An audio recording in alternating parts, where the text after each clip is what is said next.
Un gran abrazo, Dios los bendiga mucho. Bueno, perdón por el corte tan brusco de la alabanza, pero el video estaba así. Bueno, realmente la gracia y la misericordia de Dios es grande para con todos nosotros y es inentendible para nuestro razonamiento, como Dios nos puede amar de una manera tan incondicional, como Él puede llegar a ser fiel y nos puede amar constantemente. Es algo que muchas veces escapa de nuestro razonamiento y solamente es algo que se puede experimentar, es algo que se puede vivir.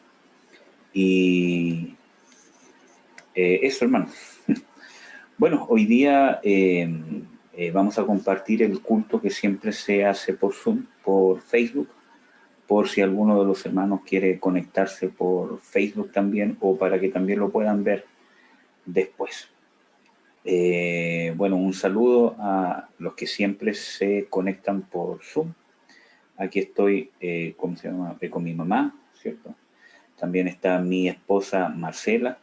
Y por Facebook vi que estaba conectado con, ¿cómo se llama? Mi papá. Un gran abrazo, papito. Bendiciones. Y a todos los hermanos que se quieran conectar, Dios los bendiga y esperamos que esto sea de bendición para ustedes también. Bueno, antes de comenzar, vamos a orar para que Dios nos pueda guiar, para que Dios nos pueda hablar y para que Dios nos pueda ministrar. Amén. Padre, quiero bendecirte, quiero darte las gracias. Y Señor, tú sabes la necesidad que hay en nuestro corazón de adorarte, de alabarte, de poder clamar, Señor, que realmente muchas veces es incomprensible la obra que has hecho en nosotros, cómo nos ha dado tanto amor, tanta paciencia, tanta misericordia, como decía la última adoración que cantamos para ti, Señor. Realmente, Señor, queremos comprender tu amor, pero no de una manera humana, sino poder recibirlo, entenderlo en el sentido de poder aceptarlo, poder vivirlo, poder transmitirlo también, Señor. Ese amor que nos has dado incondicional, inmerecido, que es tan, tan inmerecido, Señor, que nos llega a quebrantar en el sentido de hasta preguntarnos cómo es posible que nos ames así, que ese mismo amor podamos transmitir, podamos entregar de una manera práctica a quienes muchas veces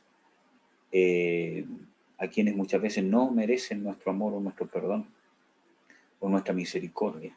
Que podamos entregar de esa misma forma, Señor, lo que tú por gracia nos das constantemente y lo que muchas veces nos sustenta sin darnos cuenta.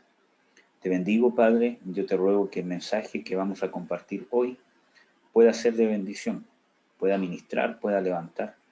Y realmente yo te pido que puedas hablarnos a nuestro corazón, que nos puedas renovar, que nos puedas abrir el entendimiento y que tu palabra provoque vida en nuestros corazones.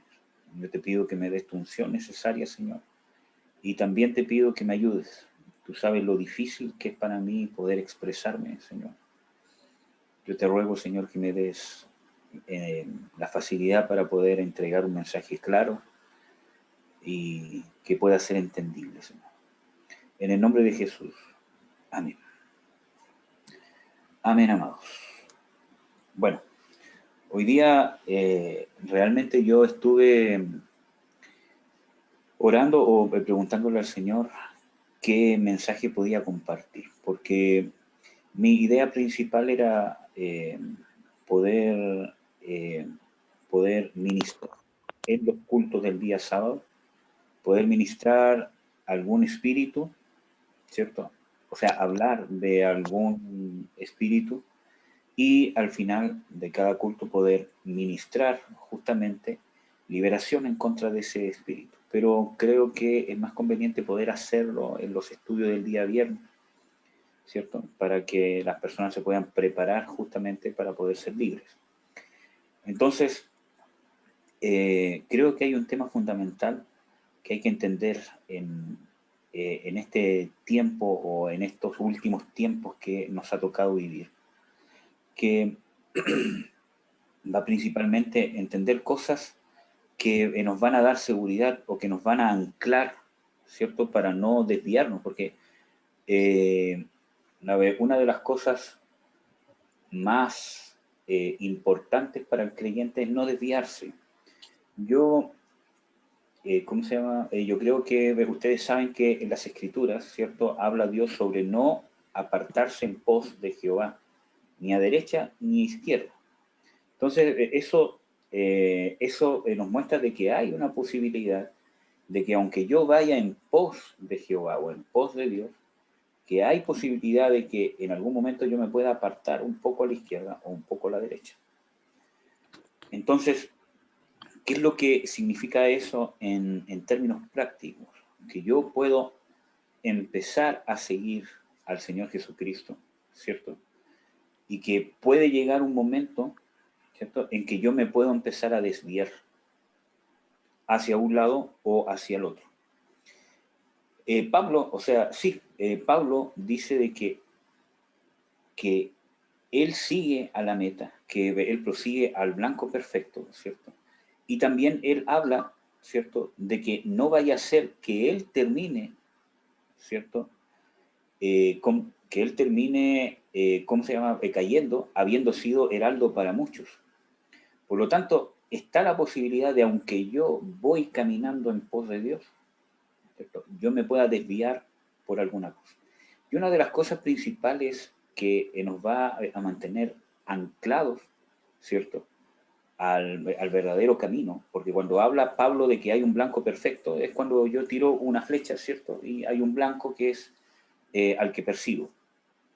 Si yo tiro esa flecha o el dardo, ¿cierto?, hacia un punto, y hay una desviación de 1 grado solamente, ¿cierto?, aunque sea muy poco cuando parto, pero a medida que esa flecha va en dirección al blanco, cada vez se va a ir alejando más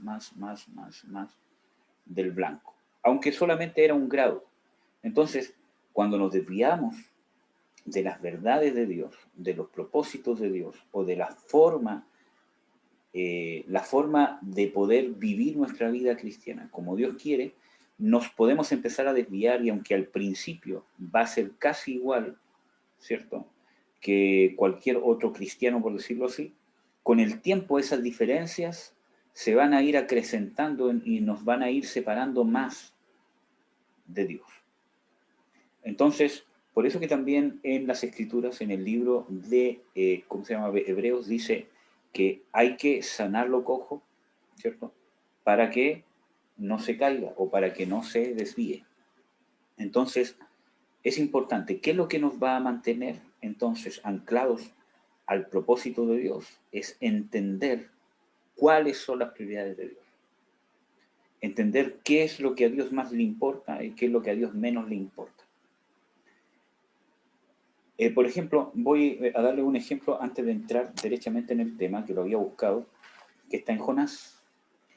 Yo creo que todos ustedes saben más o menos cuál es la historia de Jonás. Y una de las cosas, ¿cierto?, que hubo es que Dios envió a este siervo de Dios, ¿cierto?, a un lugar, y él se rebeló. Pero Dios lo quebrantó, ¿cierto?, y al final él fue. Pero el tema está de que él nunca entendió, Jonás nunca entendió, y nunca se alineó al propósito de Dios. Y por eso que muchas veces nos amargamos, nos, desanimamos, o no entendemos muchas veces las cosas que nos están pasando, muchas veces las cosas adversas, o cuando aparentemente Dios no interviene, ¿cierto? Nos amargamos. ¿Por qué? Porque no entendemos que detrás, ¿cierto?, o cuál realmente es el propósito principal de Dios. Por ejemplo, en Jonás, ¿cuál era el propósito principal de Dios? Y yo escogí este ¿cómo se llama?, ejemplo porque es más fácil de entender, porque es más obvio. ¿Cuál era el propósito de Dios con enviar a Jonás a Nínive? Salvar a Nínive, ¿cierto?, que esas personas pudieran convertirse. ¿Cuál era el propósito de Dios según Jonás? ¿O cuál era el propósito que había en el corazón perverso de Jonás? Era que Dios manifestara su juicio en contra del pecado. Entonces, aparentemente es un propósito bíblico, Que Dios pueda castigar el pecado, que pueda traer juicio, ¿cierto? ¿Por qué? Porque el pueblo ya llevaba años Nínive haciendo de aquí y allá y en orgías y quizás cuantas otras cosas. Entonces, hasta cierto punto, ¿cierto? Hasta cierto punto, Jonás podría pensar que tenía razón de que Dios debía hacer justicia. Pero ¿qué es hacer justicia? Es solamente castigar el pecado. ¿Qué dice, por ejemplo, ¿cómo se llama? En el libro de Ezequiel? Déjenme buscarle el versículo bíblico.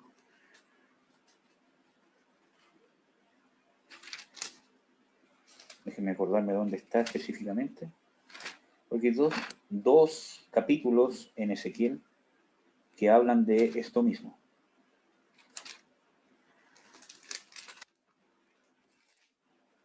¿Usted tiene Biblia en el celular? A ver si me puede ayudar. ¿Bien? No tiene Biblia. Muy bien.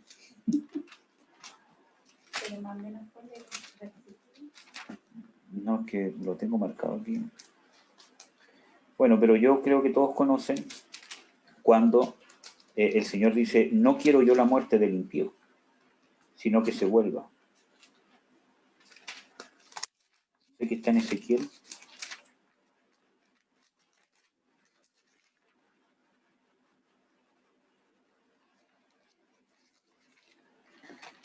Entonces, ¿cuál es el propósito de Dios? Pagar con juicio contra el pecado, porque vemos en el mundo, ¿cierto? Por ejemplo, de que hay tanta maldad, el Señor envía juicio, etcétera, etcétera, para que aprendan, para que vean de que viene Jesucristo, que están mal, etcétera, etcétera. Entonces, cuando pasa algo como, por ejemplo, este virus, ¿cierto? Que está, empezamos a decir, esto es juicio contra la humanidad, esto es juicio, que entiendan por qué Cristo viene y cuándo no van a entender. Y en parte sí, es parte de, o puede ser parte de las señales que el Señor Jesucristo ha establecido que tienen que estar antes de el fin de los tiempos o antes de que venga. Pero ¿por qué siempre está en nuestro corazón ese tema de que es juicio y que el terremoto, que viene un terremoto, el juicio y todo lo demás? Porque muchas veces no entendemos qué es la justicia de Dios y qué es que Dios haga justicia. ¿Qué es lo que Dios persigue con la justicia? Y eso porque muchas veces no nos hemos alineado al corazón de Dios. Y muchas veces nosotros tenemos, ¿cierto?, un concepto errado de la justicia.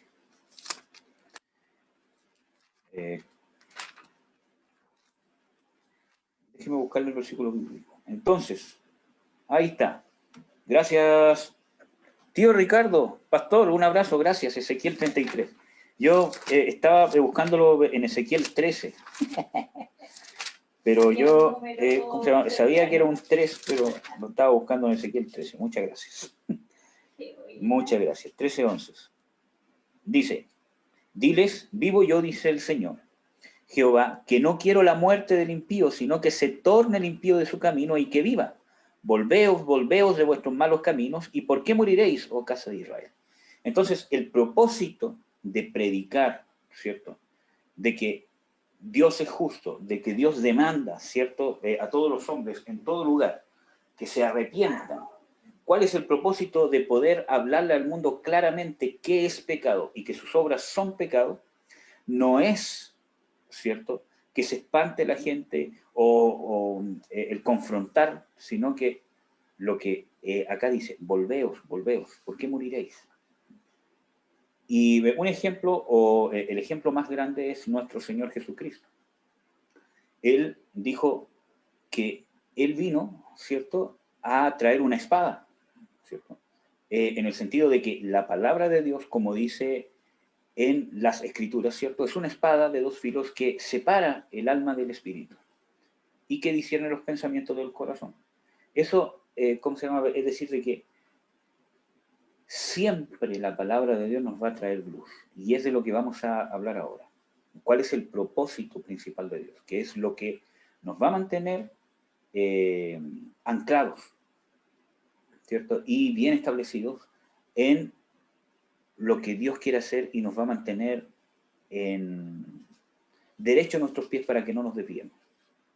Entonces, amados, ¿por qué Jonás no entendió cuál era el propósito de Dios? Porque tenía un concepto errado de que era juicio, de que era justicia. Por lo tanto, para él, el juicio de Dios y la justicia era castigar el pecado, que es parte del propósito de Dios, pero no es el propósito principal. El propósito principal de Dios no es castigar el pecado, aunque sí es uno de los propósitos de Dios. Y ciertamente Dios castiga el pecado y va a castigar el pecado. Pero ¿cuál es el propósito principal de Dios? Es justamente que el hombre se vuelva. ¿Qué es lo que persigue el castigo? No es solamente castigar, sino es que el hombre se vuelva. Miren, les voy a buscar algunos versículos bíblicos que seguramente algunos de ustedes ya los conocen, pero se los voy a leer.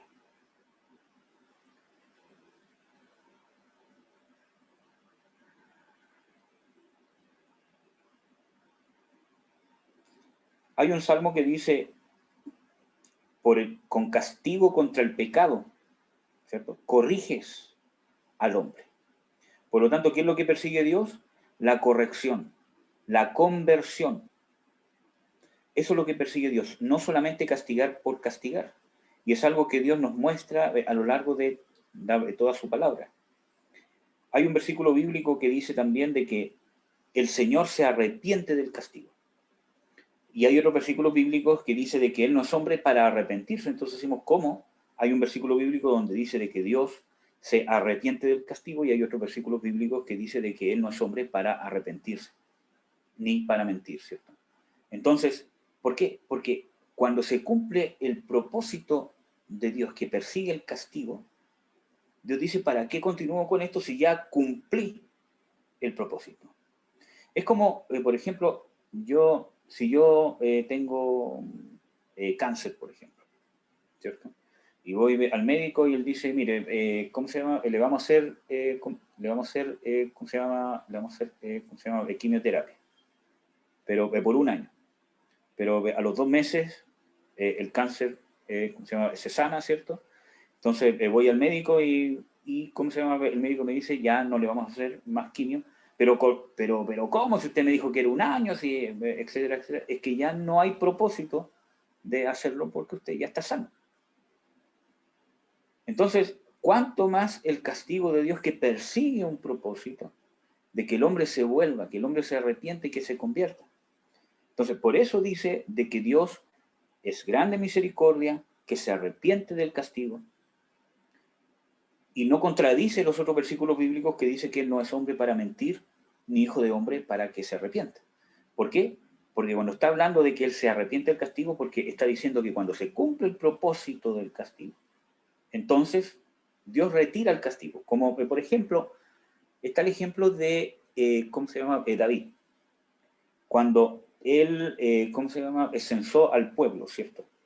Que vino juicio por parte de Dios contra el pueblo. Incluso el profeta dio a escoger al rey, le dijo, hay 3 castigos, ¿cierto? Que creo que uno es que venga hambre sobre la tierra, que venga un pueblo, ¿cierto? Y que los ¿cómo se llama? Subyugara, ¿cómo se llama? Por un tiempo. Y también, ¿cierto? Que, ¿cómo se llama? El mismo Dios que los castigara con mortandad. Y David, ¿cierto? Como también él era un profeta, dijo, yo prefiero que Dios directamente nos castigue porque confío que Él es grande en misericordia. O sea, vio una ventana abierta, aunque el castigo de Dios iba a ser más fuerte que el hambre y que lo otro, pero él vio una puerta abierta en que, aunque el castigo iba a ser más duro, ¿cierto? Aún así, Dios es el único que podría tener una ventana abierta para alcanzar misericordia. Y justamente fue así. Como él creyó, así fue. Entonces, Dios mandó a su ángel y empezó una mortandad en Israel. Y eso causó un efecto en David. Él se arrepintió y se postró y lloró y dijo, Señor, ¿cierto? Señor, no fui yo el que pequé. ¿Por qué castigas a este rebaño? Soy yo el que merezco este castigo y no el pueblo. Entonces, entendió David uno de los propósitos principales que Dios quería enseñar, que él como rey, como autoridad que Dios le había dado, tenía una responsabilidad sobre el pueblo de Dios. Y que sus errores y que actuar precipitadamente no solamente iba a traer consecuencias para él, sino para el pueblo. Y eso creó en él un corazón de pastor. Y cuando él entendió, entonces se detuvo la mano del ángel y Dios le ordenó hacer un sacrificio que creo que todos saben, ¿sí? Entonces, vemos de que cuando se cumplió el propósito de Dios, se detuvo el castigo. Entonces, esas son las cosas prácticas que nosotros tenemos que entender para poder tener sabiduría, porque eso es lo que nos va a dar sabiduría, conocer el corazón de Dios, conocer el carácter de Dios. Y muchas veces es a lo que menos nos dedicamos, es a conocer el carácter de Dios. Y el carácter de Dios lo vas a conocer en la práctica. Cuando tú empieces a entender lo que Dios hace por ti y a aplicarlo sobre los demás. Vas a entender el carácter de Dios, los sentimientos de Dios, los propósitos de Dios y lo que Dios persigue. Amén, amados. Entonces, ese es un ejemplo, ¿cierto?, de lo que Dios persigue. Y hermanos, no nos tenemos que olvidar de que Dios quiere la salvación de la humanidad. De que es la voluntad de Dios de que todos los hombres se salven y vengan al conocimiento de la verdad. Y eso es lo que dice en las Escrituras. Entonces, ese es el propósito de Dios y nosotros nos tenemos que alinear a ello. Pero muchas veces creemos que Dios nos dice cosas medias raras, ¿cierto? Y nos desviamos porque no tenemos claros los propósitos de Dios. Y uno de los propósitos más importantes que vamos a hablar ahora es de la obra del Espíritu Santo. Y vamos a hablar de el profeta, ¿cierto? O el pastor o el hombre, ¿cierto?, que más revelación de Dios tuvo y que más revelación de Dios tiene sobre todos los temas, que es Jesús. No hay otra persona que tenga mayor revelación de cualquier otro tema que no sea Jesucristo. Yo he escuchado a pastores muy famosos, ¿cierto?, que hablan de que Pablo tiene más revelación de los últimos tiempos que todos los demás, etcétera, etcétera. Y nos olvidamos de que el que tuvo la mayor revelación y el que tuvo a cabalidad en funcionamiento los 5 ministerios, sin limitación alguna, es Jesús. Por lo tanto, yo debo descubrir los temas, ya sea de los últimos tiempos, de la segunda venida de Jesucristo, sobre liberación, sobre el amor de Dios, sobre la sanidad, etcétera, etcétera.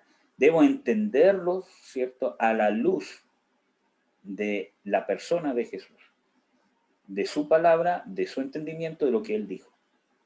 Por ejemplo, yo no puedo explicar un versículo bíblico de Daniel o de Pablo, ¿cierto?, con algunos pedazos de lo que dijo Jesús, sino que el texto central es lo que dijo Jesús y yo lo complemento con lo que quizás dijo Pablo, dijo Pedro, dijo Daniel, dijo Jeremías, Isaías, etcétera, etcétera. Esa es una forma correcta de poder entender las Escrituras, porque el testigo fiel nombrado en Apocalipsis es Jesús. Él es el testigo fiel del Padre. O sea, el Padre da testimonio de que Él es el testigo fiel. Él es el que vino a dar la revelación del Padre. Él es el que nos vino a dar a conocer todas las cosas.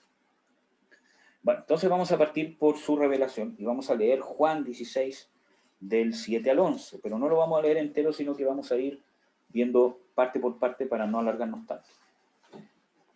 Porque yo soy bueno para alargarme, hermanos. Para los que me conocen saben que es así.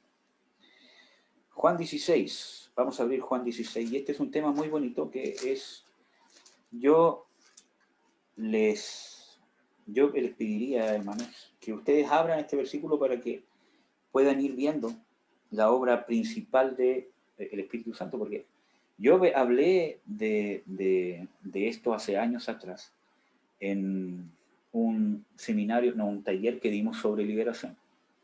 Y ¿cómo se llama?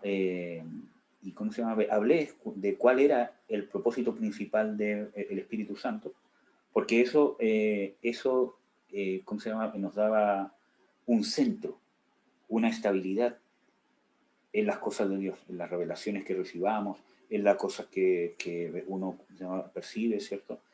Y tristemente había un pastor que no lo sabía. Y que al terminar dijo, ¿dónde está ese versículo bíblico que usted dijo, hermano? Porque nunca había escuchado esto. Tristemente, yo le dije, está en Juan 16. Entonces, es triste, hermanos, triste de que cosas tan fundamentales, y no hablo de, ¿cómo se llama?, teología, ¿cierto?, de estudios, cursos, sino cosas básicas en la práctica del creyente. Aunque yo no sepa dónde está el texto bíblico, ¿cierto? Pero son cosas prácticas, y muchas veces, ¿cierto? Estas cosas que son fundamentales, que son fundamentos, no se están enseñando de las congregaciones.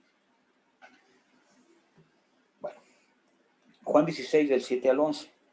Vamos a ir parte por parte. Primero, el Señor Jesucristo habla de que es necesario de que Él se vaya, ¿cierto? Para que venga el Paracleto o el Consolador, ¿cierto?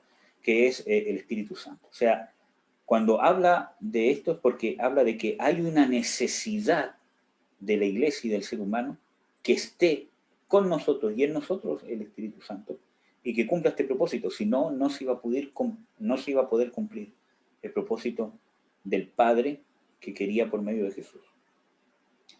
Dice, cuando Él viniere, redarguirá al mundo de pecado, justicia y de juicio. Y muchas veces no nos hemos detenido a meditar. ¿Qué significa esto? Que el Espíritu Santo venga a redarguir de pecado, justicia y juicio. Y hermano, este es el propósito principal del Espíritu Santo. Jesús, ¿cierto?, nunca habló directamente sobre los dones del Espíritu Santo, aunque sí habló en una forma quizás un poco indirecta, ¿cierto? Pero nunca fue su tema central.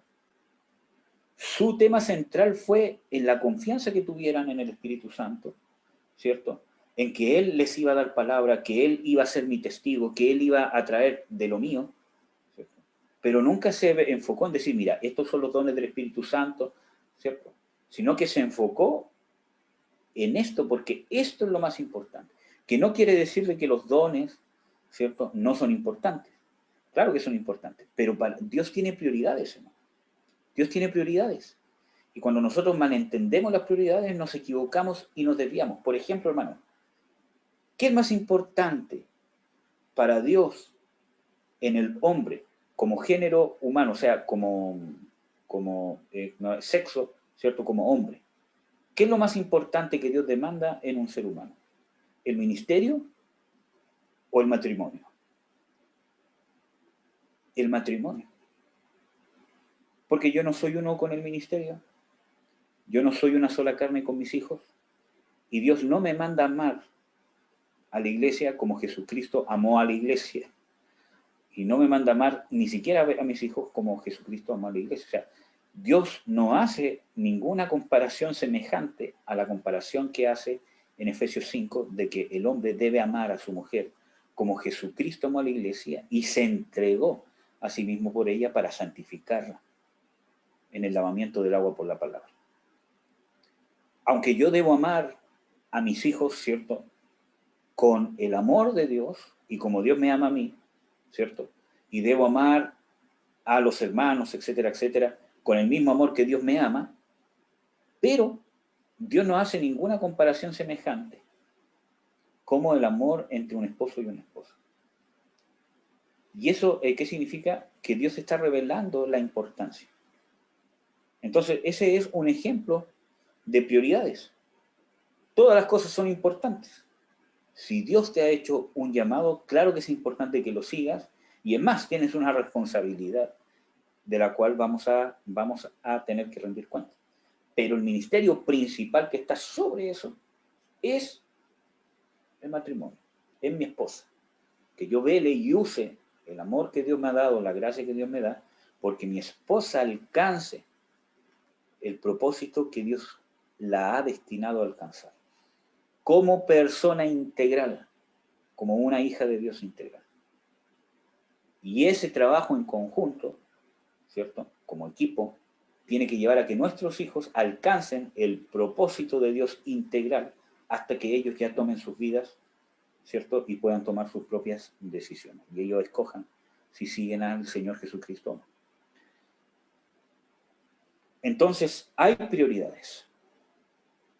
Y también en este punto hay prioridades. Los dones de Dios, las revelaciones, los sueños son importantes, amén. Son importantes. Y es necesario no menospreciarlos. Pero Jesús no los mencionó nunca, o sea, sí los mencionó, pero nunca se dio el tiempo de hacer una explicación profunda.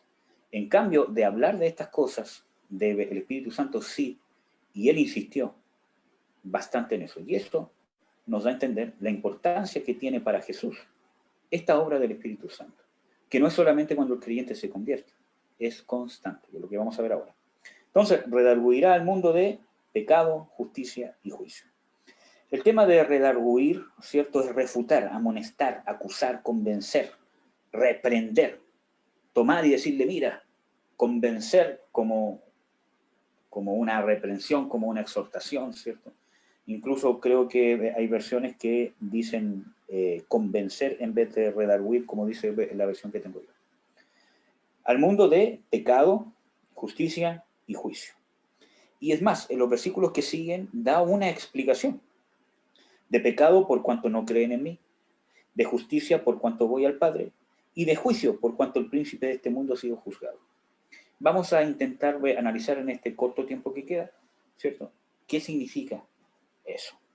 Primero, entender esta palabra pecado en el griego que usa el Señor Jesucristo, que en el griego es hamartano, o sea, hamartía, que viene de hamartano, que significa, cierto, en términos simples, errar al blanco, que es lo que les estaba contando al principio. Errar al blanco. O sea, no necesariamente estoy totalmente opuesto a Dios, sino que voy en la misma dirección, pero me empecé a desviar. No estoy completamente alineado. Sigo hacia Jesús, pero medio desviado. Eso es pecado, errar al blanco. Y vimos de que en Filipenses 3, Pablo habla sobre el blanco perfecto que es Jesús. Hay un blanco perfecto, que es Jesús, al cual el Señor nos quiere alinear constantemente, y el Espíritu Santo, como vemos aquí, nos quiere alinear constantemente a ese blanco perfecto. ¿Ya? Entonces, ¿qué palabra usa para eso? Ya lo dije, ¿cierto? La hamartía. Y vamos a ver, dice, redarguirá o dará conciencia, ¿cierto?, de pecado, o convencerá al mundo de pecado. ¿Por cuánto? Y cuando dice por cuánto, está dando la razón. ¿Por qué el Espíritu Santo tiene que dar conciencia de pecado o de el errar al blanco? Por cuanto no creen en mí. Por lo tanto, hermanos, cuando el Señor Jesucristo habla, porque ¿cuál es el pecado de la humanidad? Miren, yo venía conversando con un compañero de trabajo ayer, que no es cristiano, y yo le iba explicando cuál es el pecado. Que Jesús ya pagó por tus pecados, y Él pagó por los pecados de todo el mundo. Pero el pecado está en que, habiendo hecho eso Dios, el hombre ha rechazado entrar al reino de Dios, pese a que Dios le abrió la puerta que era imposible abrir para el hombre, y el hombre ha querido amar y condenarse eternamente que pasar al reino de Dios. Y eso está en la Biblia en Juan 3. Dice, en Juan 3, versículo 18, dice, el que en él cree no es condenado, mas el que no cree ya es condenado, porque no creyó en el nombre del unigénito Hijo de Dios. Y esta es la condenación, porque la luz vino al mundo y los hombres amaron más las tinieblas que la luz, porque sus obras eran malas. Porque todo aquel que hace lo malo aborrece la luz y no viene a la luz porque sus obras no sean redarguidas. Mas el que obra verdad viene a la luz para que sus obras sean manifestadas, que son hechas en Dios. Por lo tanto, ¿cuál es el pecado? Que el hombre ha errado al blanco. Puede que yo sea muy bueno, que sea muy moral, ¿cierto? Etcétera, etcétera. Pero no estoy en el blanco perfecto porque el único blanco perfecto es Jesús. Y este chico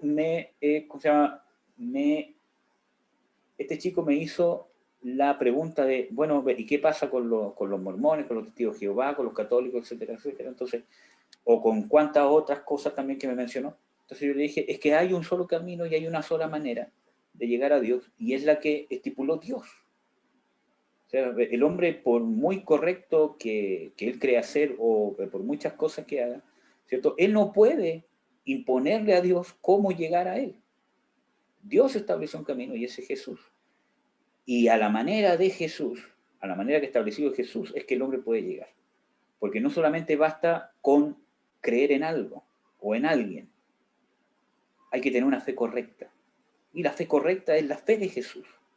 No hay otra fe, no hay una fe similar. O es o no es. Y es claro el Señor Jesucristo cuando dice, el que conmigo es, o sea, el que, el que conmigo, ¿cómo se llama? Recoge, es conmigo, pero el que no, entonces desparrama, o contra mí es. O también en, ¿cómo se llama? Apocalipsis dice de que o eres frío o eres caliente, pero si eres tibio, es peor que ser frío. O es sí o es no. Aquí no hay que tengo casi la fe o no. Hay una fe correcta, ¿cierto? Que es la fe en la persona correcta y de la manera correcta que yo tengo que aplicar esa fe en Jesús. Amén. Bueno, entonces, viene a redarguir al mundo de pecado por cuanto no creen en mí. Por lo tanto, por eso que yo les decía de que es una obra constante del Espíritu Santo sobre el creyente. ¿Por qué? Porque constantemente el Espíritu Santo nos va a estar trayendo del error. Porque nosotros tenemos una tendencia carnal de constantemente desviarnos de las verdades de Dios y llevarlas a un extremo. Constantemente nosotros llevamos las verdades de Dios a un extremo y nosotros muchas veces andamos de un lado para el otro. Un día amamos a un siervo de Dios, lo queremos, lo amamos a quien sea, y lo tenemos aquí, que es un superhombre, que es un superhermano, que es muy bueno, que tiene la unción de Dios, y al otro día decimos, no, es que se equivocó, es que no, es que aquí, que allá, y cortamos la relación, etcétera, etcétera.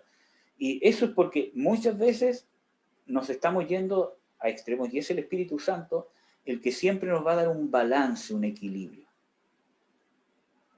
Por lo tanto, es algo constante. Y eso es redarguir de pecado. Que el Espíritu Santo te diga que te estás desviando o que estás llevando algo a un extremo, ¿cierto? O que le estás dando más importancia a algo que tiene menos importancia, o que le estás dando a algo menos importancia que lo que tiene más importancia. Y hay un ejemplo que yo siempre doy sobre el tema del arrebatamiento. ¿Cuántas veces Dios menciona en las Escrituras el rapto? Busquen cuántos versículos bíblicos hay.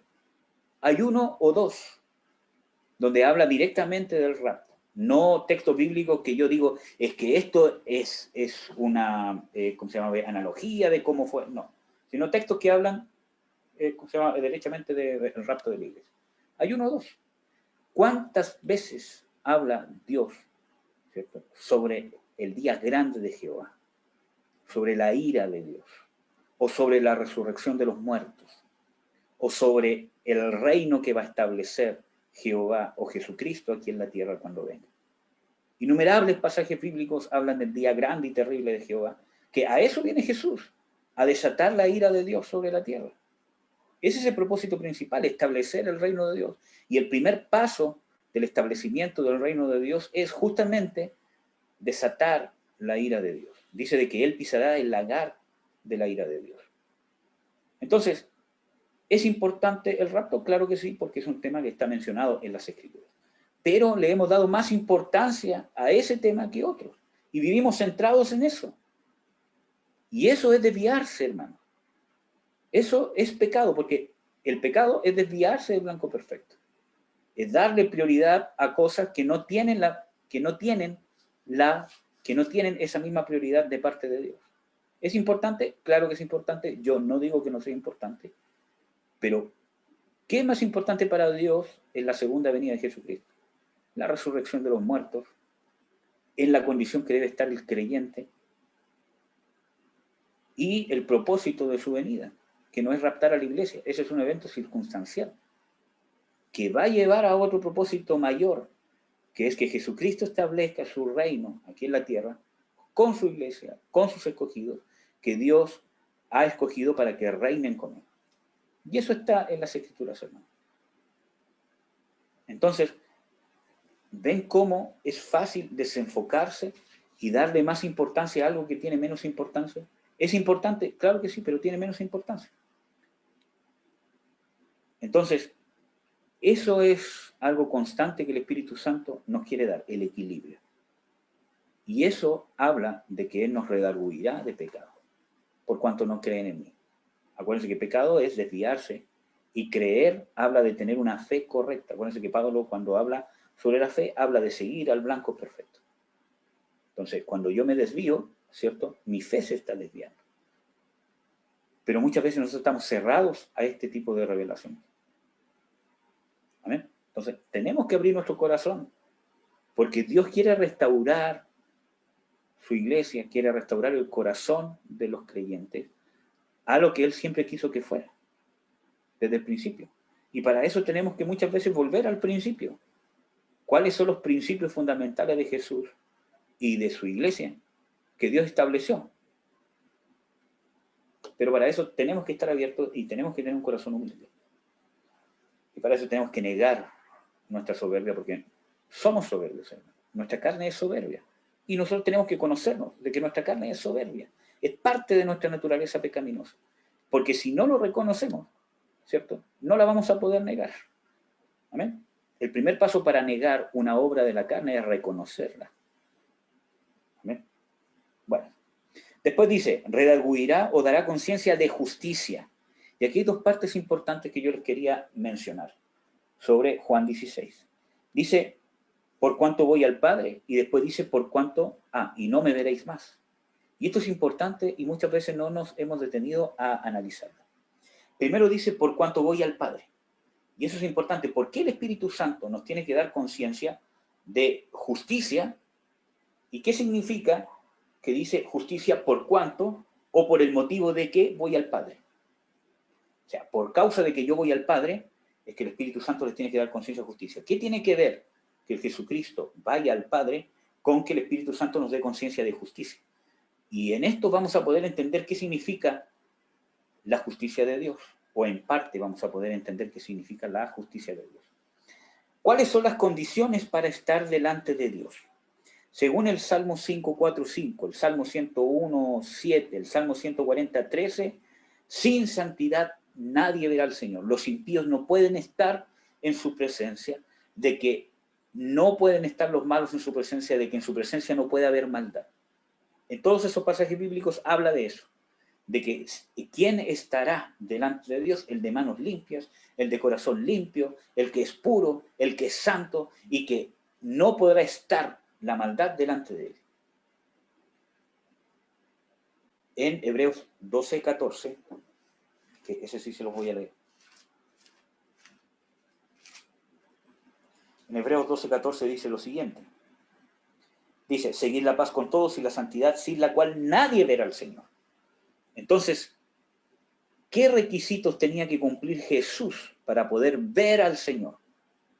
Porque hay veces que pensamos, es que Él era el Hijo de Dios, por lo tanto, Él tenía entrada automática, ¿cierto?, para ver al Padre porque era el Hijo de Dios. Y claro, sí, pero Él tuvo como hombre, porque Él subió al cielo, sin dejar de ser Dios, obviamente, pero subió al cielo como hombre glorificado, según, ¿cómo se llama? Filipenses 2, del 5 hasta el 11. Dice de que Él fue exaltado hasta lo sumo como hombre. Porque ¿cómo Dios va a necesitar ser exaltado hasta lo sumo? Él como hombre fue exaltado hasta lo sumo. Entonces tenía que cumplir los requisitos que Dios había establecido para el hombre, para que pudiera ver. Dice aquí, sin santidad nadie verá a Dios. Por lo tanto, Él tenía que ser santo. Él tenía que no tener ni una pizca de maldad. Tenía que ser de manos limpias, de corazón puro, sin ningún pecado. Entonces el Espíritu Santo nos da conciencia de justicia. ¿De qué justicia? De la justicia necesaria para estar ante Dios. Y eso es un proceso porque eso nos revela dos cosas. Nos revela primero que tú no la tienes y que no hay cómo la tengas, porque del hecho de que ya nacimos concebidos en pecado, como dice el Salmo 51, dice, en pecado fui concebido, o sea, en pecado me concibió mi madre y en maldad fui concebido, etcétera, etcétera. Desde el momento de que ya esta humanidad se pervirtió, niño que nace ya no puede, ya no está apto de estar delante de la presencia de Dios. Entonces ustedes dirán, pero ¿cómo los niños si no han pecado? Hermano, dice que el pecado pasó a todos los hombres cuando pecó Adán. Y nadie puede estar delante de la presencia de Dios. Ahora Dios, por causa de su misericordia, por causa del sacrificio de Jesús a favor de la humanidad, es que un niño, ¿cierto?, que es inocente, ¿cierto?, pero que a la vez es hijo de esta humanidad y nace con pecado, ¿cierto?, Dios tiene misericordia por medio del sacrificio del Señor Jesucristo para que el juicio a ellos sea por medio de la gracia que Jesús derramó sobre la humanidad. Amén. Pero toda la humanidad está condenada. Yo tengo un hijo que tiene ya casi un mes. Y él nació con una naturaleza pecaminosa. Y por mucho que yo haya orado, ayunado antes que él naciera, que nos hayamos consagrado y un montón de cosas, no podemos evitar que él haya nacido con una naturaleza pecaminosa. ¿Por qué? Porque es parte del pecado que está en nosotros. Entonces, esa naturaleza pecaminosa es la que es vencida por medio del Espíritu de Dios, del perdón de Dios sobre nuestros pecados, de la obra de Jesucristo en el creyente. Y aunque él no ha cometido pecado, pero tiene esa naturaleza pecaminosa en él, por causa de que el pecado ha perdido a la humanidad. Por eso vino Jesús, hermano. Por eso Dios se hizo hombre, porque el tema del pecado era grave, es grave. Si no, ¿por qué Dios se iba a tomar tantas molestias del hecho de él mismo tomar nuestro lugar? Es porque era grave el asunto. No porque él quiso exagerar las cosas, sino porque realmente tenía que ser de esa manera y no había otra. Entonces, hermanos, la justicia, o que el Espíritu Santo nos redarguya de la justicia, tiene dos aspectos. Nos muestra cuál es la condición para estar en la presencia de Dios, o cuál es la condición para ser salvo, y te muestra el Espíritu Santo que no la tienes, que no la cumples, y que no hay nada que puedas hacer para cumplirla. Mi hijo, ¿cierto?, en algún momento en su vida, él se va a dar cuenta, ¿cierto?, que no tiene nada que hacer, que no hay nada que pueda hacer para ser salvo. Que no hay nada que pueda hacer, por muy correcto que sea, que quizás yo como el papá, ¿cierto?, y con la mamá que lo criamos bien, etcétera, etcétera, que lo criemos, ¿cómo se llama? Los caminos de Dios, etcétera, etcétera, pero va a llegar un momento que él tiene que darse cuenta, independientemente que no haya caído quizás en perversiones sexuales, en alcohol, en droga y quizás cuantas otras cosas más, independientemente, él está condenado.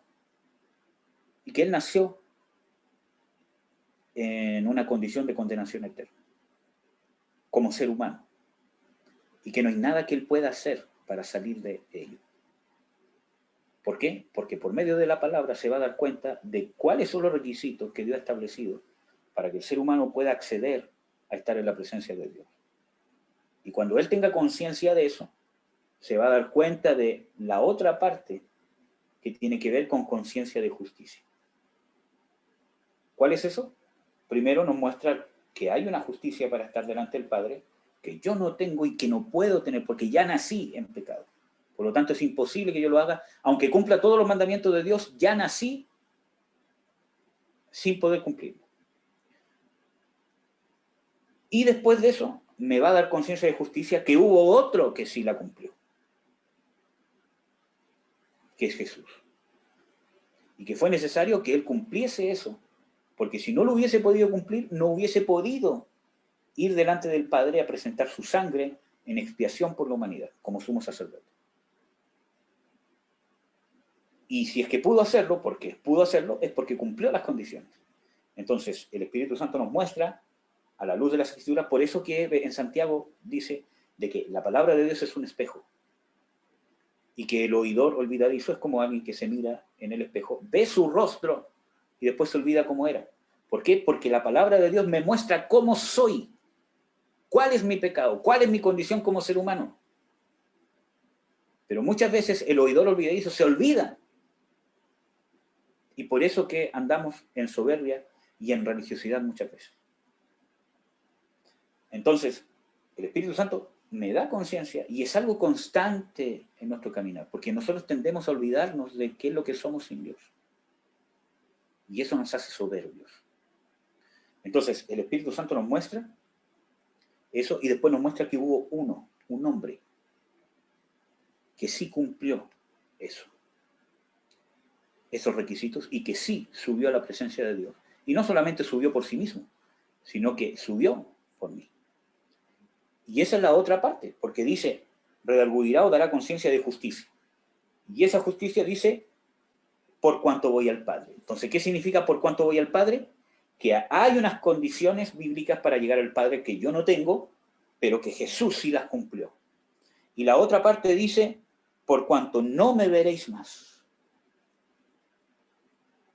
¿Y qué significa eso? ¿Por qué Jesús dijo eso cuando estaba hablando de esta obra del Espíritu Santo de dar conciencia de justicia? ¿Qué tiene que ver la justicia con que Él iba a ir al Padre, pero que no lo íbamos a ver más?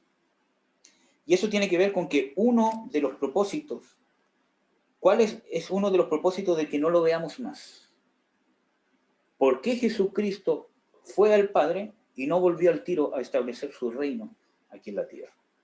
Porque Él podría haber ido, dijo, ya expié la humanidad, vuelvo inmediatamente, ya establecemos el reino, lo establecemos y ya se acabó la maldad, se acabó el pecado, yo soy el rey, etcétera, etcétera, como dice que va a ser en el reino milenial. ¿Por qué no lo hizo al tiro? Porque Él dijo que es necesario que el Espíritu Santo les convenza a ustedes de que esto, que yo no esté todavía estableciendo aquí físicamente mi reino, es justicia de Dios. Vamos a analizarlo con las Escrituras.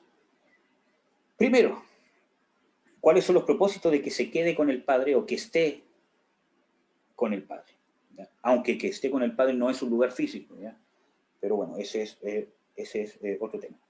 En Hebreos 10, del 12 al 14, habla de que es necesario que Él esté, ¿cierto?, en el trono hasta que todos sus enemigos sean puestos por estrado de sus pies. ¿Por qué es necesario entonces? ¿Por qué el Señor Jesucristo o qué es lo que nos tiene que convencer el Espíritu Santo sobre la justicia de que Jesús esté todavía allá en el trono y no descienda aún? Porque es necesario que sus enemigos sean puestos por estrado de sus pies. Y este es un tema importante. Lean Apocalipsis 12, del 7 al 10.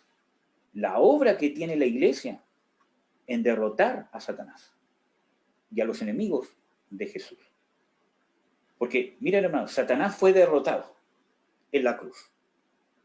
Entonces, ¿cómo, si hay versículos bíblicos que hablan, por ejemplo, en Colosenses 2:15, que hablan de que Él ya los venció, que ya los derrotó, a todos los principados, potestades, a Satanás, etcétera, etcétera? ¿Por qué aquí dice de que es necesario que Él esté arriba hasta que sus enemigos sean puestos por estrado de sus pies? Y hay versículos bíblicos que dicen de que en el momento que Él murió y resucitó, fue vencido Satanás. ¿Por qué hay esa aparente contradicción? Que no es una contradicción. Porque la sentencia de derrota, Satanás perdió su autoridad que tenía. En ese sentido fue vencido eternamente. Ya perdió su legalidad que tenía, su derecho que tenía contra la humanidad completa. ¿Por qué? Porque su derecho ya fue cancelado, que es el pecado. Fue pagado en la cruz. Entonces está derrotado porque ya no tiene esa soberanía. Ahora, ¿por qué todavía vemos que ejerce soberanía? ¿Cierto? Porque es necesario que ahora sea doblegado y esa victoria sea forzada a que él admita esa derrota. Y eso lo dice la Escritura. Por eso que dice que es necesario que estés allá hasta que tus enemigos sean puestos por estrado de tus pies. ¿Por qué el Señor Jesucristo tiene que estar arriba hasta que sus enemigos sean puestos por estrado de sus pies? ¿Por qué Él no viene en persona y Él pone a sus enemigos por estrado de sus pies? Porque es una tarea que le delegó a la iglesia. En parte, Porque cuando Él venga, ciertamente va a terminar destruyendo al espíritu del anticristo, ¿cierto? Y a todos sus, ¿cómo se llama?, seguidores. Que es un versículo bíblico que yo creo que ustedes saben que Él vendrá y con el resplandor de su venida, etcétera, etcétera. Pero también hay una tarea dada a la iglesia. Lean Apocalipsis 12, del 7 al 10. Dice, y hubo una gran guerra cósmica, ¿cierto?, entre Miguel y sus ángeles y entre Satanás y sus ángeles, ¿cierto? Y Satanás con sus ángeles no prevalecieron y fue echado fuera el gran dragón y la serpiente antigua que se llama Diablo y Satanás. Y dice, y oí una voz en el cielo que decía, ahora ha venido la salvación, el poder y el reino de nuestro Dios y la autoridad de su Cristo, porque ha sido echado fuera el acusador de nuestros hermanos que los acusaba delante de Dios día y noche, y ellos le han vencido por medio de la sangre del Cordero, de la palabra de su testimonio, y porque no amaron sus vidas hasta la muerte. Entonces, cuando habla de ellos, no está hablando de los ángeles, porque los ángeles no tienen nada que ver con la sangre de Jesucristo, porque ellos no fueron redimidos por la sangre de Jesús. No tienen testimonio de conversión, un ángel que diga, yo antes era un demonio, ahora soy un ángel. ¿No? Y mucho menos han menospreciado su vida hasta la muerte porque no pueden morir. Entonces, ¿de quiénes está hablando? De ellos, de los que acusaba el diablo. Entonces, la iglesia, tú como creyente, tienes un deber activo en que los enemigos que están derrotados por el sacrificio de Jesucristo, traslades esa victoria espiritual a este tiempo práctico, en contra de la enfermedad, en contra de un demonio, en contra de la depresión, en contra de la incredulidad, etcétera, etcétera. Pero primero por mí mismo, después por mi familia y después por mis seres queridos. O por los cercanos, ya sea en el trabajo, donde sea. Entonces, tenemos una tarea, hermano, de que aunque es el Espíritu Santo el que hace la guerra espiritual, ¿cierto? Pero nosotros tenemos una parte activa que contribuir y que Dios nos demanda hacerla. ¿Dios puede hacerla por sí mismo? Claro que sí, como todas las cosas. Pero Dios nos demanda tener una participación activa en que los enemigos que ciertamente han sido derrotados por Jesús, realmente esa derrota que ya es cierta en el mundo espiritual, se haga práctica en nuestras vidas y en las vidas de los que nos rodean.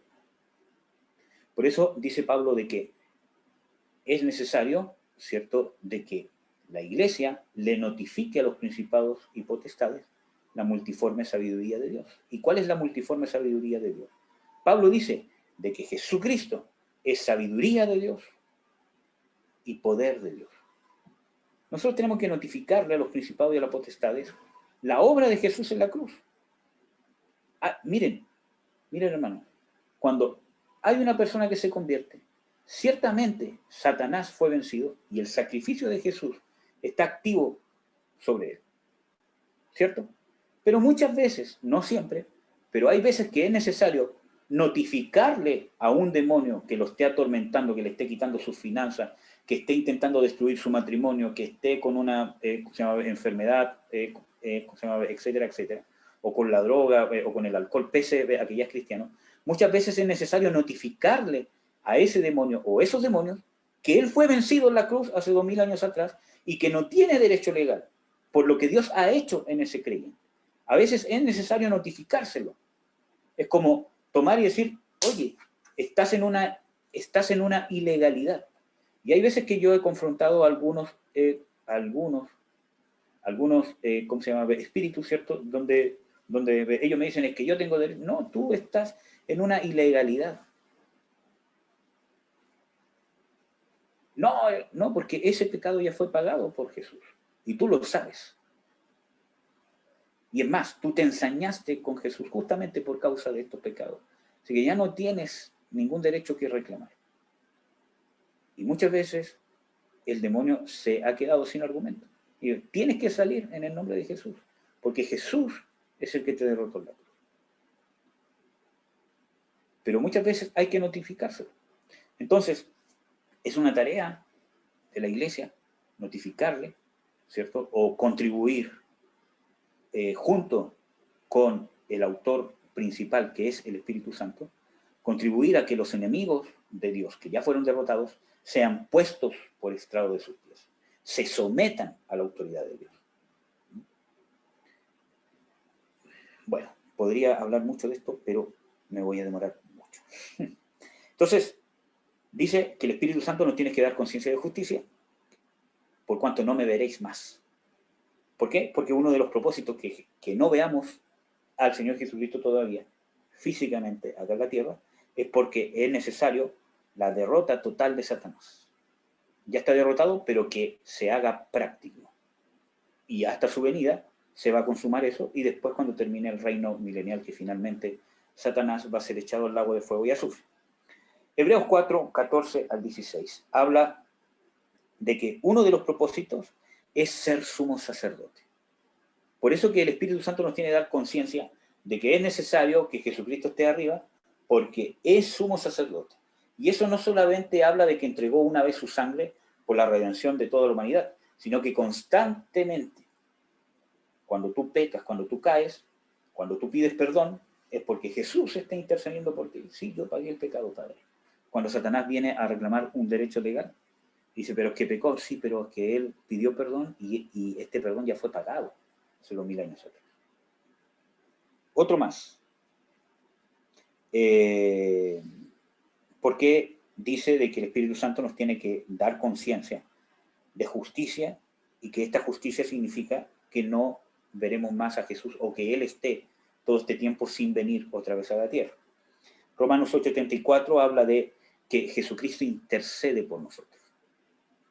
Es necesario para que Él pueda interceder por nosotros. También, por ejemplo, en 2 de Pedro 3:9 dice para que todos procedan al arrepentimiento. Y es importante porque en 2 de Pedro 3:9, ¿a quiénes les está hablando? ¿Al mundo? Les está hablando a cristianos. Dice, para con nosotros, de que Dios es paciente para con nosotros, de que Él no retarda su venida como muchos tienen por tardanza, sino que Él es misericordioso para con nosotros, los cristianos, la iglesia. Es misericordioso para con nosotros, para que todos procedan al arrepentimiento y que nadie se pierda. Entonces, por eso es necesario, y por eso que el Señor Jesucristo todavía no viene. Para que nosotros justamente esto que hablamos de que nos desviamos, nos alineemos, hermanos. Amén. Entonces vimos qué significa que nos redarguya de pecado, qué significa que nos redarguya de justicia, que tiene que ver, ¿cierto?, con mostrarnos la justicia que no tenemos y que es imposible que tengamos, y la justicia que sí tuvo Jesucristo, y cuánto le costó tenerla, porque Él no usó ningún atributo divino y no se aprovechó de su divinidad, como dice en Filipenses 2, del 5 al 11, para poder hacer alguna cosa. Él tuvo que luchar contra la tentación, hermano. Él tuvo que orar para no caer en tentación. Él tuvo que buscar al Padre. Él tuvo que disciplinarse. Él tuvo que madrugar. Él tuvo que dormir menos. Él tuvo que abstenerse de muchas cosas para poder estar en la condición necesaria que estuviese lleno del Espíritu Santo. Amén. Y también el Espíritu Santo nos tiene que dar entendimiento de los propósitos de que Jesús esté con el Padre, que es la participación activa que tenemos que tener como iglesia, como creyentes, en la derrota de Satanás, que Él es sumo sacerdote, que Él intercede por nosotros y que nos llama constantemente a alinearnos y a crecer. Como dice Pablo, yo no pretendo haberlo alcanzado ya, sino que prosigo a la meta, al premio, al supremo llamamiento, que es la perfección, ser a la imagen de Jesucristo. Ese es el supremo llamamiento, hermano, ser a la imagen de Jesús. Entonces, ¿qué más? Nos redarguirá y nos dará conciencia de juicio. Y dice que el Espíritu Santo dará conciencia de pecado, justicia y juicio, y de juicio por cuanto el príncipe de este mundo es juzgado. ¿Y qué significa eso? En Juan 12:31 dice de que el príncipe de este mundo ya ha sido juzgado y será echado fuera. Ahí está hablando sobre liberación, sobre la autoridad que el sacrificio de Jesús le ha dado, ¿cierto?, a la humanidad por medio del Espíritu Santo, a los creyentes, ¿cierto?, de poder echar fuera a Satanás, de poder hacerle frente y guerra a Satanás y que tenga que retroceder. Dice de que las puertas del Hades no prevalecerán contra la iglesia. Y eso es porque hay una pugna, hay una lucha. Amén. Entonces, tenemos que ver qué es lo que dice realmente la Escritura. Entonces, es necesario que el Espíritu Santo nos redarguya y nos convenza de esto, pero muchas veces no nos queremos dejar de convencer de estas cosas porque a veces tenemos algunos prejuicios preconcebidos, incluso hasta de la religión. Colosenses 2:15 dice que, ¿cierto? Dice de que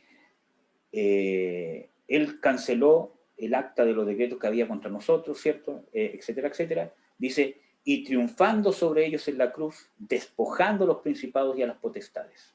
Los exhibió públicamente. Entonces, habla de la derrota de Satanás. El Espíritu Santo nos tiene que dar conciencia de la derrota de Satanás. Pero muchas veces nosotros creemos tener conciencia, pero ¿cómo yo voy a decir que tengo conciencia de la derrota de Satanás si no hago nada por sacar la influencia satánica de mi familia o de mi vida y me conformo? ¿Cómo yo voy a decir de que Satanás está vencido si no aplico esa victoria? Si no lucho, si no estoy dispuesto a luchar, a confrontar a un demonio, o a confrontar una situación, o a orar por una situación, o a esforzarme por quitar el derecho legal que tiene quizás un demonio o más sobre mi vida, sobre mi familia. Hay maldiciones de pobreza, hay maldiciones sobre lujuria, hay maldiciones sobre visiones, revelaciones engañosas, hermanos. Y eso pasa mucho en la iglesia. Muchas personas, hermanos, muchas personas vienen con herencia, ¿cierto?, de espíritus de pitón, espíritus de adivinación, espíritus de revelación de sueños. Y cuando llegan al cristianismo, nunca son ministrados. Y muchas veces ese don demoníaco que fue adquirido quizás porque sus antepasados lo consagraron, su abuela lo consagró, su papá lo consagró, su mamá lo consagró, ya sea conscientemente o inconscientemente, para poder tener una habilidad, ¿cierto? De poder ver sueños, de poder ver cosas que, mira hermano, muchas veces esas cosas Satanás las disfraza como cosas buenas. Y eso es parte de lo que estábamos hablando al principio, pero me voy a desviar de mucho si hablo de eso. Pero el tema está de que ¿cómo yo voy a decir que tengo conciencia? Sí, Satanás está vencido, voy a gritar, sí, la victoria es nuestra, la victoria de Jesús. Sí, hago vista gorda a lo que Satanás está destruyendo mi vida y mi familia, mis finanzas, mi mente, etcétera, etcétera. Y no lucho, no confronto, no uso las herramientas y las armas que ciertamente Jesús nos da. Hermanos, cuando habla en Juan 1 del 12 al 13 y dice de que todos los que creyeron, o sea, a todos los que le recibieron, a los que creen en su nombre, les dio potestad de ser llamados hijos de Dios. Esa palabra potestad es autoridad. Les dio potestad de ser llamados hijos de Dios. Eso está hablando de autoridad. En las Escrituras dice de que estamos sentados juntamente con Cristo en los lugares celestiales. Y ese no es un lugar físico, es un lugar de autoridad. Eso está en Efesios 2. Y en Efesios 1 dice que Jesús está sentado, ¿cierto?, sobre principados, potestades. En ese lugar estamos sentados nosotros por causa de Jesús. Pero ¿cuándo pasa eso? Cuando alguien nace de nuevo. Si no ha nacido de nuevo, no tiene nada, hermano, porque la salvación es el nuevo nacimiento. Porque dice de que los que le recibieron, los que creen en su nombre, les dio potestad de ser llamados hijos de Dios. Esto es a los que no han sido engendrados ni de voluntad de carne, ni de voluntad de varón, sino que por voluntad de Dios. Los que han sido engendrados, han nacido de nuevo del agua y del espíritu, ¿cierto? Los que sus pecados han sido perdonados y han pasado de muerte a vida, porque ese es el nuevo nacimiento, son los que tienen esta potestad, esta autoridad. Pero muchas veces yo tengo la autoridad y no la uso. Amén. Entonces, yo estoy trabajando, ¿cierto?, en un lugar y estoy como coordinador de un lugar. Y tengo cierto grado de autoridad con un propósito que es coordinar de que todo salga bien. Entonces, si yo no uso esa autoridad, aunque la tengo, pero no la uso para resolver un problema, obviamente que tengo riesgo de ser despedido o que me hagan una, ¿cómo se llama?, amonestación. ¿Por qué? Porque tengo la autoridad. Ah, no, pero es que yo tengo la autoridad, sí, pero no la usas. Entonces no sirves. Entonces, tenemos la autoridad como hijos de Dios, pero si no la usamos, somos infructíferos. Somos sal que no sala. Y ojo que esa es una de las interpretaciones de qué significa ser sal en el mundo. ¿De qué te sirve tener autoridad, ser sal, tener el Espíritu Santo dentro de ti, si no lo usas para lo que lo tienes que usar? Bueno, entonces, esa es la obra principal, hermanos, principal del Espíritu Santo sobre el creyente, no solamente cuando se convierte, sino durante toda su vida de cristiano. Si no tenemos claro eso, hermano, nos vamos a desviar. Nos vamos a desviar. Entonces, es importante tener de que el Espíritu Santo siempre te va a querer dar conciencia de pecado y juicio. Entonces, un ejemplo, hermano. Cuando tengas un sueño, cuando tengas una revelación, pregúntate si realmente esta revelación o este sueño o lo que tengas o la profecía, etcétera, etcétera, etcétera, cumple con estos requisitos, porque esta es la obra principal del Espíritu Santo. Y el Espíritu Santo no va a dejar de hacer esto en tu vida. Si la revelación, el sueño, la interpretación que tienes te lleva a alinearte al blanco perfecto, a dejar o a corregirte en algún área de tu vida, que te haga amoldarte más a las Escrituras, que te dé conciencia de pecado. Mira, hermanos, hay casos, hermanos, muy tristes, de personas, ¿cierto?, que llegan con revelaciones, con sueños, ¿cierto?, que quizás son muy bonitos y que tienen muy buena intención, entre comillas, ¿cierto?, pero que no te llevan a estar alineado con Jesús. ¿En qué sentido? Por ejemplo, hay hermanos que tienen un pecado, que tienen una forma de vivir pecaminosa, que Dios quiere cambiar, que está destruyendo sus vidas, que está impidiendo su crecimiento, está destruyendo su familia, su matrimonio, sus hijos, ¿cierto? Y hay, ¿cierto?, viene un don demoníaco que se disfraza del don de Dios y le empieza a dar sueños, visiones. Y muchas de esas son incluso hasta acertadas. Pero ¿qué hacen estas visiones, estos sueños? Apartan la vista de esa persona de la conciencia de pecado que el Espíritu Santo les quiere dar. Y poner los ojos es que si tengo un don, si Dios me está dando visión, si Dios me está enviando a profetizar, y se olvidan de corregir ese error, ¿será eso de Dios, hermanos? ¿Será el mismo Espíritu Santo el que está dando esa visión, esa revelación, al mismo Espíritu Santo que sale acá en las Escrituras, que da conciencia de pecado, justicia y juicio? ¿No es más importante para el Espíritu Santo corregir tus caminos que darte visiones y dones? Y, hermano, yo conozco gente que sigue engañada en eso.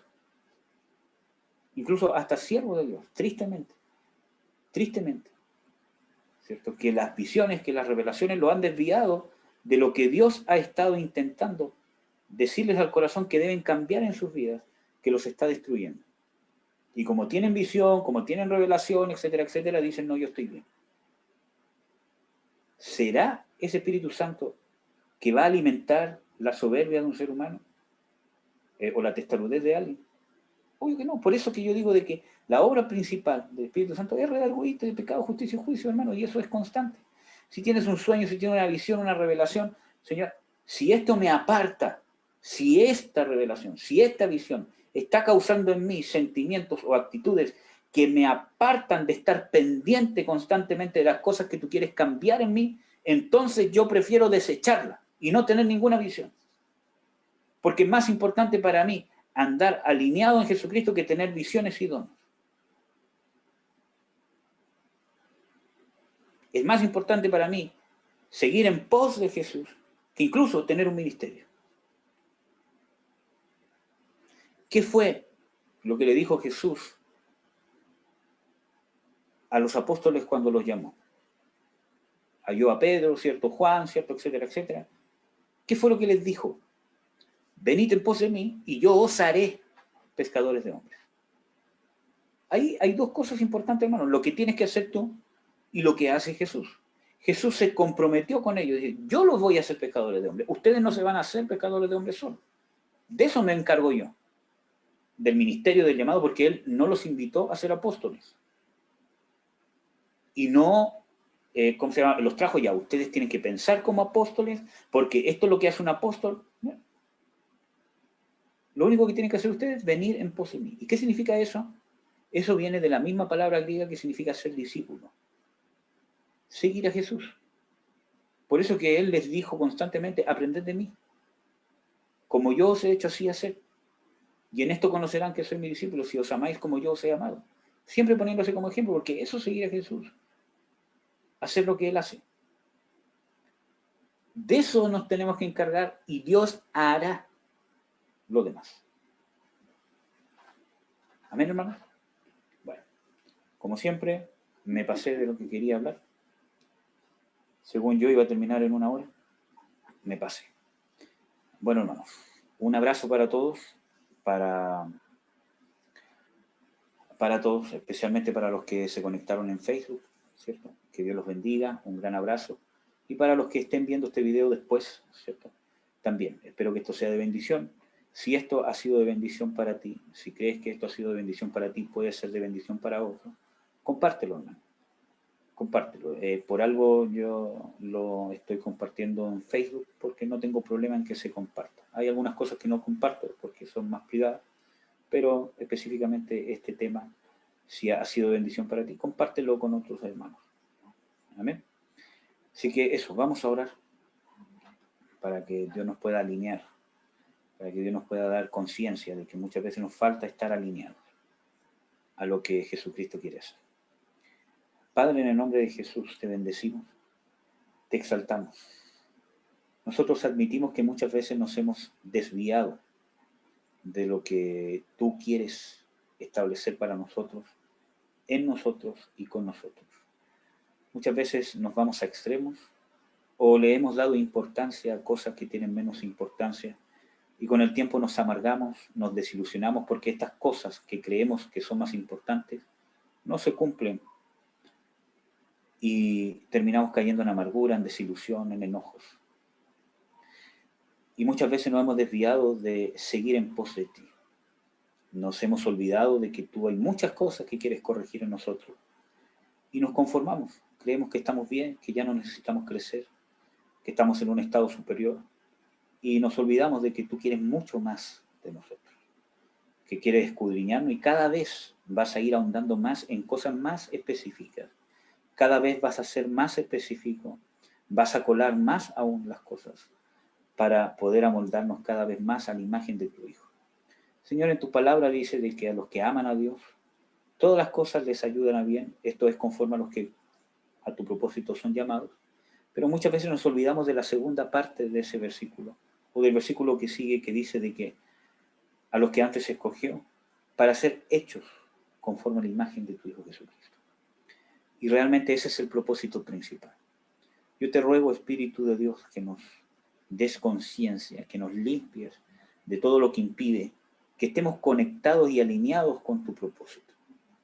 Con tu propósito de que realmente lo más importante para ti, Jesús, no es el ministerio, no es las visiones, los dones o las profecías que nos han dado de que ¿cómo se llama? Vamos a ir a las naciones, que vamos a tener un ministerio grande, pequeño, etcétera, etcétera. Sino que lo más importante, de lo que tú, el Dios Todopoderoso, estás más preocupado, es que todas las cosas, por más pequeñas que sean, nos ayuden y contribuyan a que seamos formados a la imagen de Jesús. Pero muchas veces ni siquiera nos preocupamos de cómo es Jesús, cómo Jesús reaccionaría o cómo Jesús tomaría ciertas circunstancias en nuestra vida. Límpianos, Señor, en el nombre de Jesús. Ven, Espíritu Santo, límpianos de esas cosas que nos han impedido, que han formado fortalezas, que han puesto vendas en nuestros ojos. Límpianos, Señor Jesús. Yo te lo ruego, Padre. En el nombre de Jesús, bendigo a mis hermanos que estén viendo esto. Bendigo a mis hermanos que están conectados por Zoom. A mi mamá que está acá. Que venga una unción especial de limpieza. Tu palabra habla que hay un espíritu de libertad. Que venga ese espíritu de libertad. También tu palabra habla que hay un espíritu de juicio para limpiar toda obra de maldad. Límpianos por medio de la sangre de Jesús. Que venga tu espíritu, Señor, un espíritu de libertad, un espíritu de parte tuya que nos limpie, que saque todas las vendas, todo lo que impide que estemos centrados en el blanco perfecto. Danos una revelación profunda y real de qué es el blanco perfecto. Muchas veces hemos errado o porque hemos sido mal enseñados o por muchas cosas que tenemos en nuestra cabeza, conceptos que nos ha enseñado la vida, conceptos que hemos experimentado durante nuestra vida y que han deformado muchas veces nuestro carácter. Abre nuestro entendimiento, Señor, para poder recibir, entender qué significa seguir al blanco perfecto. ¿Qué significa ser como Jesús realmente? Que no es algo superficial, sino que es algo profundo, y admitir que nos falta entenderlo, que no lo hemos entendido como deberíamos. Danos conciencia, Padre, yo bendigo a mis hermanos, en el nombre de Jesús de Nazaret, con libertad, que tu sangre nos limpie de todo eso. Tu palabra dice que si confesamos nuestros pecados, tú eres fiel y justo para perdonar nuestros pecados y limpiarnos de toda maldad. También tu palabra dice de que la sangre de Jesús limpia nuestras conciencias de obras muertas para servir al Dios vivo. Yo te ruego, Señor, que venga tu limpieza sobre nosotros ahora en el nombre de Jesús y que abra el camino para entender y luchar por realmente tener nuestros ojos puestos en el autor y consumador de la fe. Muchas veces creemos que los tenemos puestos y quizás sí, pero quizás no los tenemos puestos como deberíamos. De lo cual te pedimos perdón, Señor, y nos arrepentimos en el nombre de Jesús y te pedimos que nos alinees a tu corazón. En el nombre de Jesús de Nazaret. Amén. Amén, amados. Un gran abrazo. Dios los bendiga. Eso. Cualquier cosa la dejan en los comentarios y la podemos estar respondiendo. Y si esto fue de bendición, déjenlo en sus comentarios también, amados. Un abrazo.